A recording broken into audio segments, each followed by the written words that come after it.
Highlight. Kami lanjutkan wawancara bersama Profesor Dr. Muhammad Isom SAG berkaitan Direktur Kurikulum Sarana dan Kelembagaan dan Kesiswaan Madrasah Kementerian Agama, masih terkait dengan bagaimana melakukan pembinaan atau monitoring kurikulum, ya, pembinaan kurikulum pendidikan di madrasah ibtidaiyah, madrasah sanawiyah, madrasah aliyah yang berada di Pondok Pesantren Al Zaitun. Nah, kami sapa kembali, Prof. Kita lanjut ya, Prof, ya.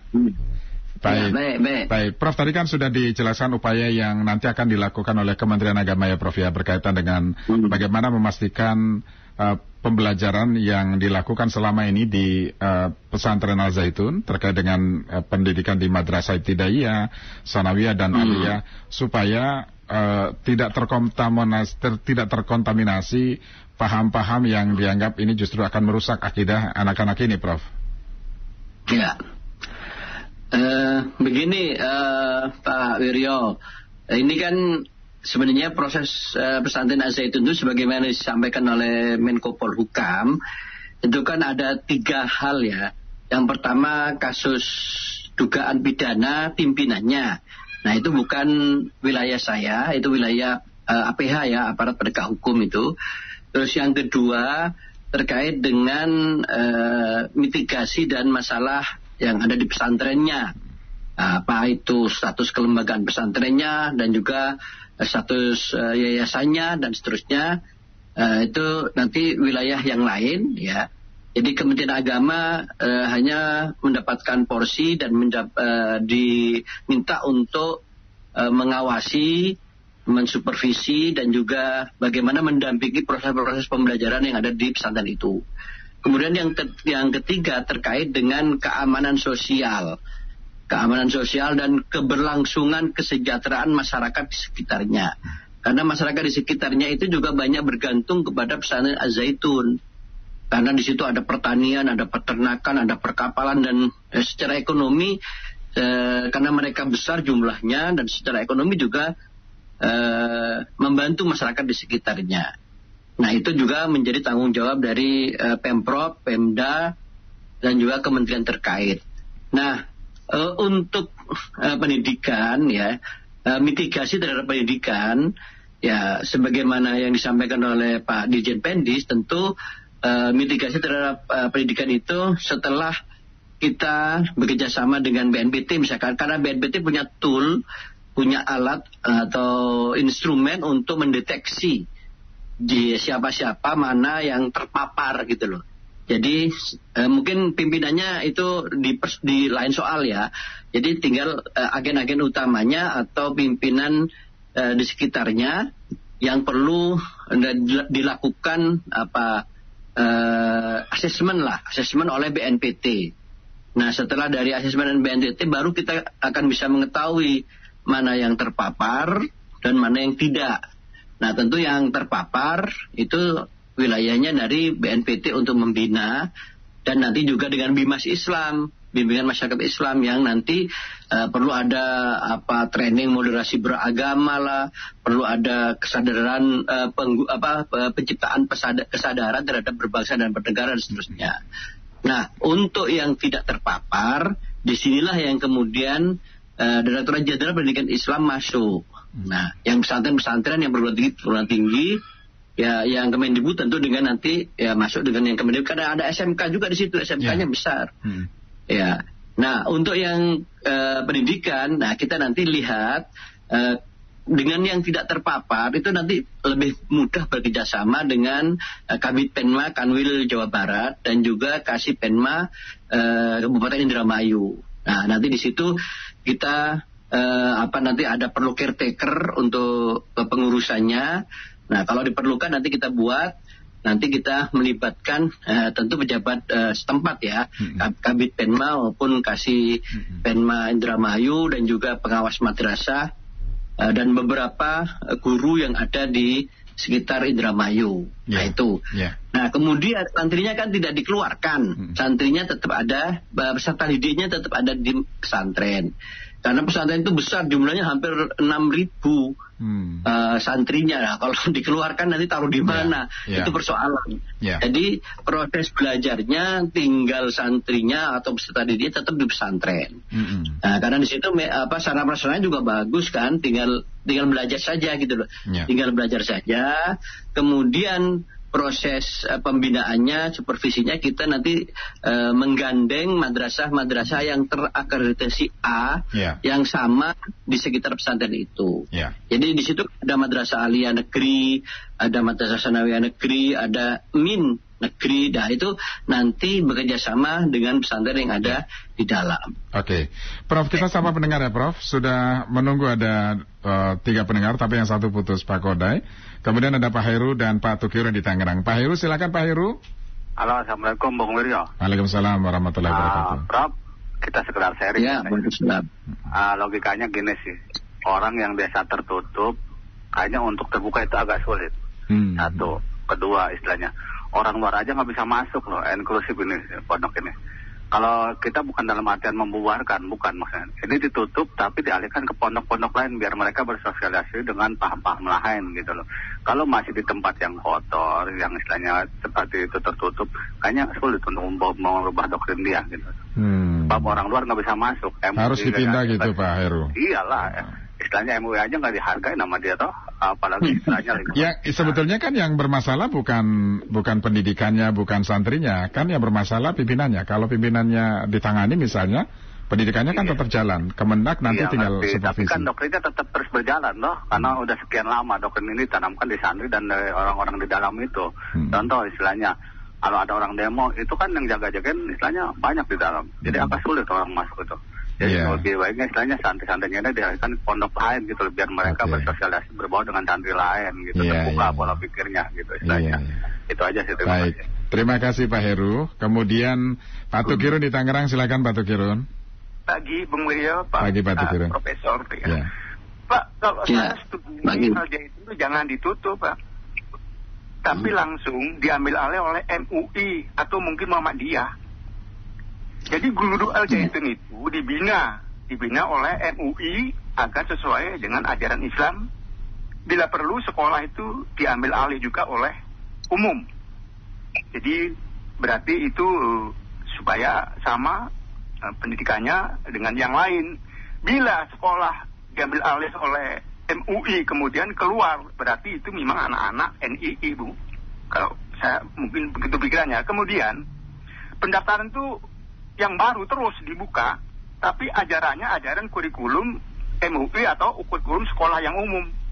Mau nggak tidak seperti itu kan?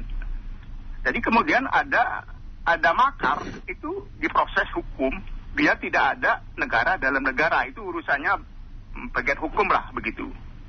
Jadi Al-Zaitun ini terkesan lama Pak penanganannya kalau menurut saya beda dengan menangani HTI, FPI, termasuk Ahok, itu cepatnya bukan main Pak, seperti tergesa-gesa. Jadi mudah-mudahan jangan begitulah hukum gitu. Ya, dapat poinnya ya Pak Tukirun ya. Saya sambung sekaligus WhatsApp dari Pak Indra di Jakarta. Saya dengar BNPT juga akan turun ke sana untuk memastikan tidak ada penyimpangan dalam paham-paham ya terorisme. Nah ini bisa bekerja sama juga dengan Kementerian Agama untuk bahu-membahu menyelamatkan anak-anak, menyelamatkan santri-santri yang belum terpapar. Prof, silakan Prof. Ya, terima kasih. Gini Pak Tukir dan Pak siapa tadi yang pertama? Pak Heru dan Pak Tukirun. Pak Heru ya. Jadi begini ya, kita ini sudah melihat jumlah santrinya cukup besar di pesantren Al-Zaitun. Sebenarnya dari hasil penelitian, dari hasil investigasi yang dilakukan oleh Pemprov maupun Pemda Indramayu, karena MUI kan tidak diterima ya, beliau sepertinya sangat antipati dengan MUI itu kan.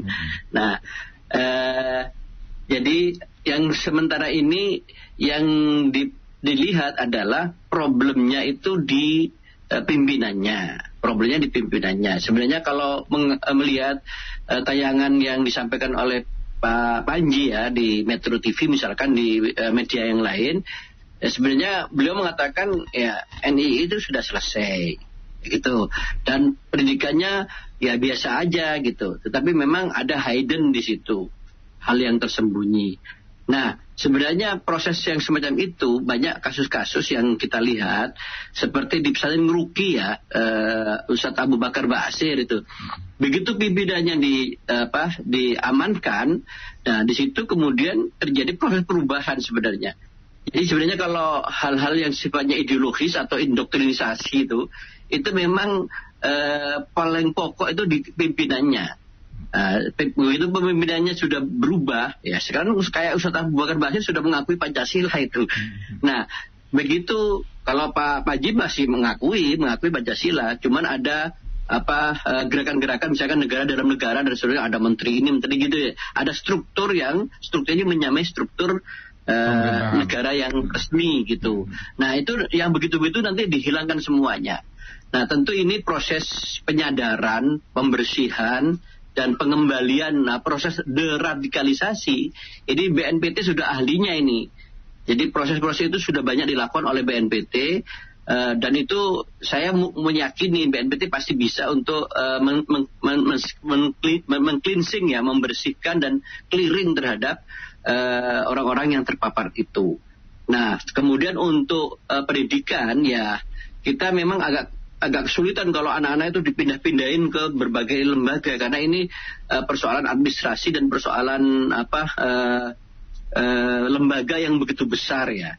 Jadi ya itu tadi, cara yang paling efektif adalah kita melakukan asesmen terhadap warga di sana, guru dan pengurus yang ada di sana untuk asesmen deradikalisasi ya, asesmen untuk mengetahui itu yang dilakukan oleh BNPT. Nah, kemudian yang itu tidak, kemudian yang terpapar itu dipisahkan dengan yang tidak terpapar, karena di sana itu banyak yang hanya profesional, sifatnya profesional, kayak guru kimia itu profesional, guru matematika profesional, dan juga guru-guru agama juga banyak yang profesional, artinya tidak terdoktrin lah ya, hanya semata-mata mengajar ya. Nah, yang begitu ya tetap nanti kita bina. Nah, dan proses administrasi dan manajemennya ini selama ini kan berada di bawah Kementerian Agama. Nah, maka Kementerian Agama lah yang di situ masuk, nanti sambil mengajak ya dari MUI untuk pembinaannya, maupun dari Bimas Islam, dan juga dari tokoh-tokoh yang moderat, tokoh-tokoh yang memahami bahwa kita ini sudah final dalam berbangsa dan bernegara. Dan ajaran agama adalah ajaran yang benar-benar membawa rahmah sajalah, yang membawa rahmat dan tidak kemudian menghadap-hadapkan antara agama dengan negara. Nah, ini perlu ada kesepakatan dan kesadaran bersama, dan itu nanti proses-proses itu akan dilalui dengan metode-metode dan tool yang sudah dimiliki oleh BNPT. Nah, proses pendidikannya ya, karena selama ini dalam supervisi dan pengawasan itu tetap kita lakukan ya, dengan tadi bekerjasama dengan madrasah sekitarnya atau pesantren di sekitarnya. Kan di Indramayu juga banyak pesantren itu. Nah, kalau misalnya di Indramayu kan banyak yang berafiliasi ke pesantren besar itu, kayak ada yang ke Cirebon, ke Buntet, ke Babakan Ciwaringin, ke Kempek, maupun ke Jawa Timur, ke Lirboyo juga banyak. Jadi di situ nanti bisa saling membantulah seluruh masyarakat dan seluruh pesantren dan lembaga pendidikan yang ada di sekitar Indramayu. Saya kira gitu, Pak Wiryo. Prof, kalau tadi disampaikan sebetulnya untuk jenjang pendidikan madrasah ibtidaiyah ya setara dengan SD, kemudian sanawiyah dan juga aliyah. Ibtidaiyah dan sanawiyah yang relatif aman kurikulumnya, kan kira-kira begitu. Yang madrasah aliyah itu yang tingkat akhir yang dikhawatirkan sangat rentan karena doktrin tadi ya, Prof ya, doktrin NI-nya. Nah, pengawasan yang seperti apa nantinya akan dilakukan? Apakah juga akan melakukan pergantian terhadap guru-guru yang diindikasi atau berpotensi terpapar paham-paham tersebut, Prof? Iya, ya tentu yang madrasah aliyah itu yang proses indoktrinasi setelah lulus, setelah selesai biasanya, Pak Wiryo. Setelah selesai, ijazahnya itu tidak dikasih, biar dia tidak melanjutkan ke luar, tapi ada proses di situ masuk gitu loh. Jadi secara kurikulum, Prof, secara kurikulum sebetulnya aman ya, mulai dari tingkat MI, MTS dan madrasah aliyah sebetulnya aman ya? Iya, aman, nggak ada masalah. Kalau kurikulum dari capaian pembelajarannya, terus rencana pembelajarannya sampai pada metodologi pembelajaran dan juga sampai konten itu sama, persis sama. Yang rawan ini ketika mereka lulus Alia itu yang sangat rawan ya, karena ketika mau ambil ijazah ya dia harus didoktrin dulu, baiat dulu. Ditahan dulu, suruh mengabdi dulu, ada proses training lah, ada proses on job training dan seterusnya. Dan disitulah kemudian ada pesan-pesan lah, ada proses-proses baiat dan seterusnya. Yang akhirnya kemarin viral itu ya Prof ya. Yang kemarin akhirnya viral begini-begitu dan sebagainya. Oke, Prof, saya akan sapa pendengar dulu ya, Prof ya. Ada Pak Andre di Bekasi. Pak Andre, silakan Pak Andre. Halo, selamat pagi. Assalamualaikum, Prof. Pagi, waalaikumsalam warahmatullahi wabarakatuh. Kebetulan gini, saya sedikit mengkoreksi Profesor ya. Jadi kebetulan saya bertemu dengan beberapa anak buah saya yang ternyata sempat belajar di Al Zaitun ataupun direkrut oleh Al Zaitun. Jadi tidak semudah yang Profesor katakan. Jadi proses penyesatan ini sudah dilakukan semenjak dini kepada mereka, kepada keluarga mereka. Bahkan yang mereka keluarganya tidak bisa diajak itu dianggap sesat oleh anak-anaknya mereka dan dilawan.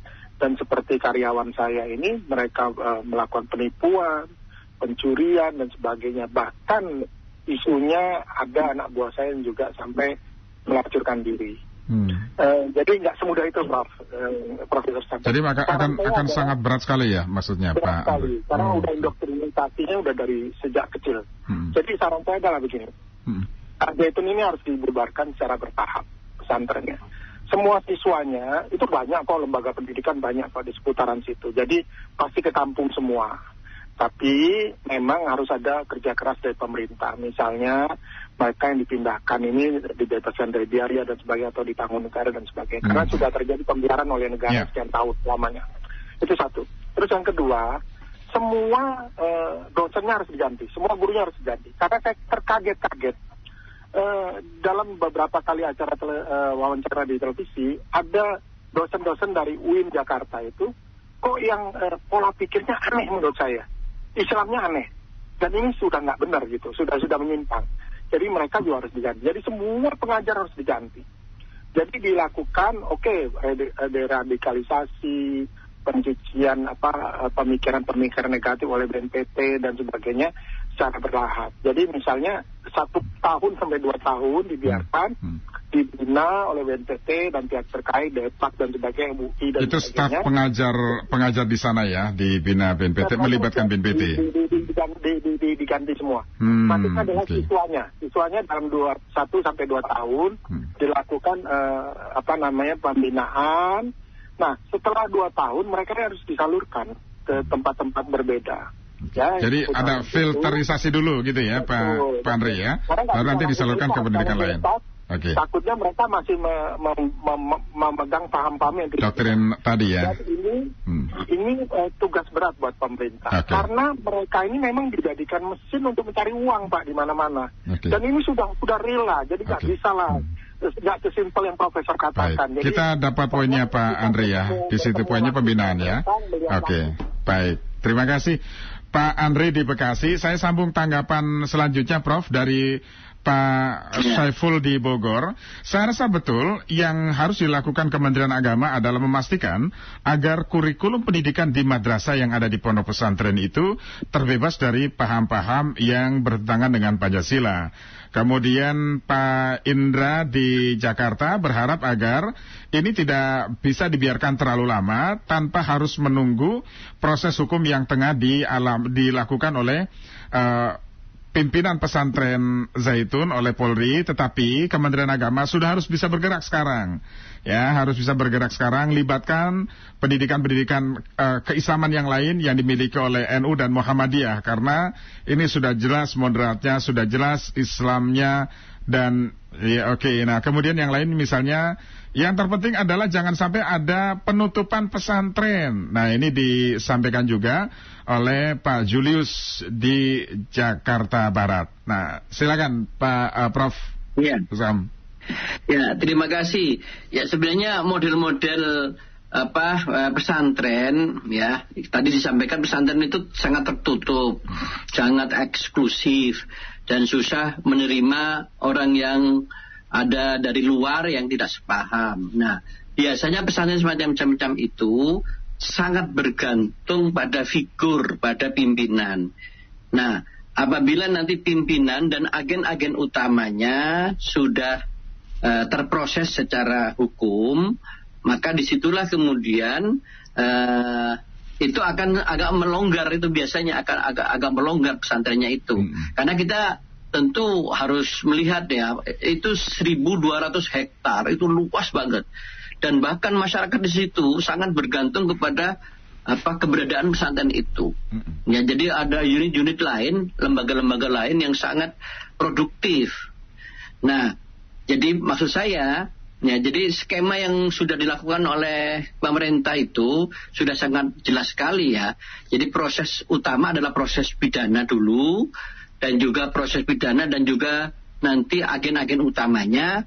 Kemudian dari situ nanti BNPT masuk untuk melakukan screening, untuk melakukan asesmen terhadap orang-orang yang terpapar. Dan BNPT ini sudah terbukti ya, sudah berhasil lah ya. Dan banyak mantan-mantan napiter pun yang ketangkep, yang notabene juga banyak yang anggota NII gitu, itu sudah banyak yang kembali kesadarannya kepada NKRI. Jadi nanti tentu BNPT akan masuk terlebih dahulu untuk melakukan asesmen terhadap orang-orang yang ada di sana, pengurus, ustadz, penyelenggara dan seterusnya.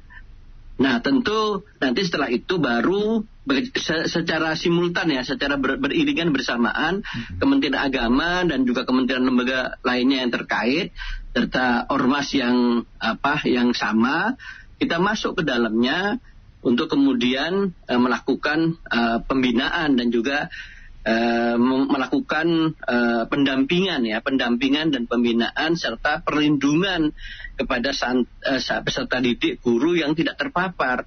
Nah, di situ biar proses tetap berjalan. Nah, itu tidak kemudian langsung kita pindah-pindahin. Nah, kalau kita langsung kita pindah-pindahin, pesantrennya dikosongkan, itu problem juga. Yang bisa menerima ribuan peserta didik semacam itu di sekitar pesantren di situ kira-kira menampung tidak, atau madrasah-madrasah di sekitar situ menampung tidak. Nah, di situ menurut laporan dari Kasipenma Indramayu dan Kabid Penma Jawa Barat ya, itu juga terbatas gitu loh. Jadi kalau istilahnya kalau kita mencari tikus jangan membakar lumbungnya ya. Jangan menangkap ikan kemudian airnya dikeruhkan dulu ya, nggak kelihatan ikannya. Jadi menurut saya jadi prosesnya ya secara bertahap itu tadi, proses pidana, kemudian proses BNPT masuk, melakukan screening, melakukan asesmen, kemudian yang terpapar diamankan ya untuk dilakukan penyadaran kembali, kemudian yang berikutnya adalah yang tidak terpapar ya tetap kita bina. Nah, ini memang perlu karena nanti pesantren kan sudah terbuka ini, nggak kayak dulu. Nah, nanti dari Kemenak Indramayu itu nanti sering bergantian, nanti madrasah sekitarnya sering juga mensupervisi ke situ. Nah, kalau yang sekarang kan memang masih tertutup. Jadi jangankan orang luar mau masuk, orang sekitar Indramayu kalau mau kan juga ya memang tertutup. Menurut saya model-model yang begitu tuh memang harus di negara kita ya harus harus ada keterbukaan semestinya, dan itu nanti biasanya kalau pimpinan dan agen utamanya sudah teramankan itu akan longgar. Nah, seperti banyaklah pesantren itu kayak di Ngeruki itu ya, itu di Ngeruki itu terbelah juga kok. Akhirnya juga terbuka gitu loh. Apalagi sekarang Ustadz Abu Bakar Basir sudah sadar dan sekarang sudah nggak ada masalah lagi gitu loh. Jadi di situ kita akan juga memperhatikan ya dengan pendekatan persuasif dan manusiawi, itu harus kita dekatkan.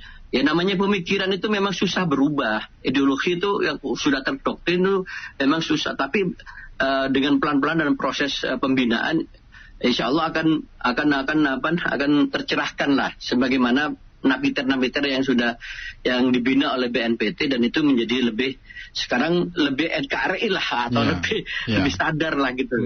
Saya kira itu Pak Wiryo. Mungkin saya mohon bantuan dari masyarakat ya untuk mensupport ya. Tentu Kementerian Agama tidak bisa bergerak sendiri.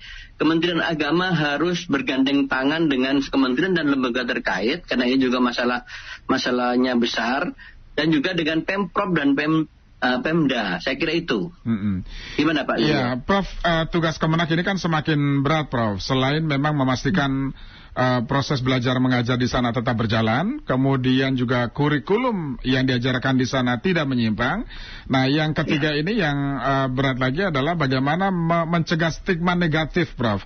Karena biar bagaimanapun anak-anak yang belajar di sana kan harus dilindungi juga, Prof.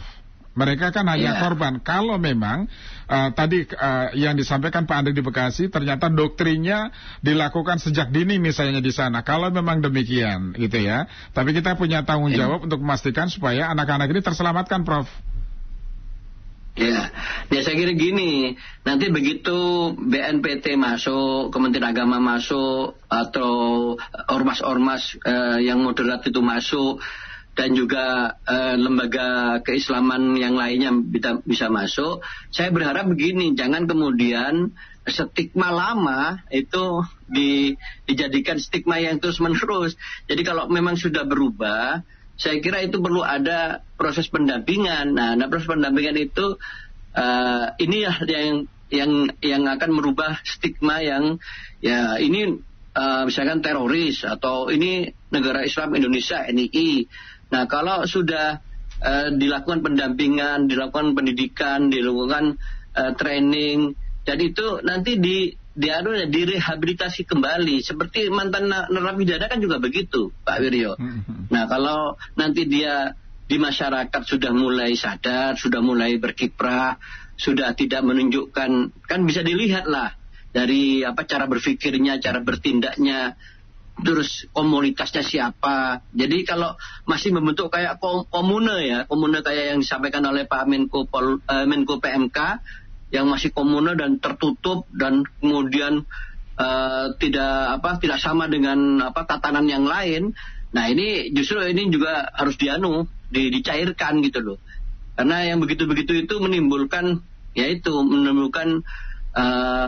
negara dalam negara, atau menimbulkan komunitas yang sangat eksklusif sehingga tidak menghargai dan tidak bisa berinteraksi dengan orang lain. Saya kira itu tugas kita bersama sebenarnya. Terus kemudian kalau memang sudah terjadi proses deradikalisasi, nanti saya akan berharap media, lembaga pendidikan, dunia usaha dan dunia itu tidak kemudian langsung memberikan stigma yang terus menerus. Saya kira harus dilihat perjalanannya ya, track recordnya gitu loh. Kalau dia dulu sudah terpapar, kemudian tersadarkan, nah begitu itu jangan kemudian sampai tidak punya akses sama sekali, tidak punya akses dunia kerja, tidak punya akses. Nah kalau itu kan sama dengan membunuh orang gitu loh, mematikan orang. Jadi kita itu kan proses pendidikan itu memanusiakan manusia, bagi manusia itu ya tetap dengan kehidupannya, dengan keberadaannya terus sadar menjadi baik dan menjadi lebih baik lagi. Saya kira itu Pak Wiryo. Baik. Prof, saya baca satu WhatsApp terakhir dari Pak Adam. Kalau ingin doktrin di Al Zaitun hilang, pisahkan antara Panji Gumilang dengan pesantrennya. Kemudian ambil alih oleh pemerintah pusat, baru masyarakat Indramayu bisa tenang. Pembinaannya harus 2-3 tahun untuk menghilangkan doktrin sesat di pesantren tersebut. Yang lain misalnya sepakat, yang harus kita lindungi adalah anak-anak santri-santri yang ada di sana. Prof, silakan Prof, terakhir yang disampaikan kepada masyarakat, Prof. Terima kasih, itu WhatsApp yang terakhir tuh bagus sekali ya. Memang BNPT ya yang memang bertugas semacam itu. BNPT adalah lembaga yang bagus lah menurut saya, dan success story-nya ada lah. Jadi bisa untuk membina semacam itu. Tentu tadi itu bisa memisahkan dulu ya tokoh utama dan agen utama, kemudian masuk di situ melakukan pembinaan, dan yang tidak terpapar tentu nanti kita dampingi ya, kita bersama-sama menyelamatkan anak bangsa, ya peserta didik yang punya hak konstitusional dalam pendidikan itu harus kita amankan. Dan guru juga, guru yang menjadi profesi guru yang amat mulia di negara kita ini juga harus dilindungi, karena mereka secara undang-undang punya perlindungan hukum, ya perlindungan profesinya, perlindungan keselamatan kerjanya dan seterusnya. Nah ini juga tidak terlepas peran serta dari APH, aparat penegak hukum, ya kepolisian, kejaksaan dan seterusnya. Dan ini bukan menjadi tanggung jawab satu kementerian saja, tapi karena sudah melibatkan lintas kementerian dan lembaga dan juga aparat penegak hukum TNI Polri, dan ini harus bersama-sama kita. Dan saya kira untuk proses deradikalisasi dan proses melawan terorisme dan lain sebagainya itu tanggung jawab semua bangsa, tanggung jawab semua warga negara, media dan lembaga pendidikan dan seterusnya. Jadi jangan menjadi tanggung jawab hanya tanggung jawab yang berbau-bau agama saja, yaitu hukum agama misalkan. Ya tentu berat kalau itu. Karena kita ini sudah sepakat dalam berbangsa dan bernegara, maka disitulah semua warga negara yang berada di wilayah hukum Negara Kesatuan Republik Indonesia punya tanggung jawab yang sama untuk mengajak saudara-saudaranya yang sebangsa dalam setanah air ini menyadari bahwa kita dalam berbangsa dan bernegara ini adalah satu kesatuan. Sebagaimana sumpah yang kita lakukan kan, satu nusa, satu bangsa, satu bahasa dan seterusnya. Dan saya kira itu, kesadaran itu yang harus kita tumbuhkan bersama. Demikian Pak Wiryo, terima kasih. Terima kasih Prof. Isom sudah bersama kami. Semoga semuanya baik-baik saja ya. Pesantren tetap bagus. Kemudian anak-anak santri-santrinya juga tetap terlindungi. Terima kasih Prof. sudah bersama kami. Selamat pagi. Assalamualaikum. Waalaikumsalam warahmatullahi wabarakatuh.